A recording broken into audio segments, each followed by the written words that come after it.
కుప్పంలో చంద్రబాబును ఎలాగైనా ఓడించాలని భావిస్తున్న జగన్ యువకుడిని బరిలో నిలిపారు. కుప్పం వైసీపీ అభ్యర్థిని ప్రకటించారు. కుప్పం నియోజకవర్గం శాంతిపురంలో నిర్వహించిన బహిరంగ సభలో మాట్లాడిన జగన్ ఎమ్మెల్సీ భరత్కు కుప్పం అభ్యర్థిగా ప్రకటించారు.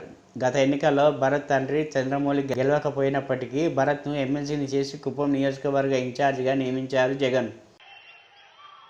భరత్ను మన బలహీన వర్గాలకు చెందిన నాయకుడిని, మీ వాడిని ప్రతినిధిగా చేసి ఆయన 2019లో గెలవలేకపోయినా కూడా ఎమ్మెల్సీగా చేసి కుప్పానికి ఈ 5 సంవత్సరాలలో ఇంత మంచి చేశాం.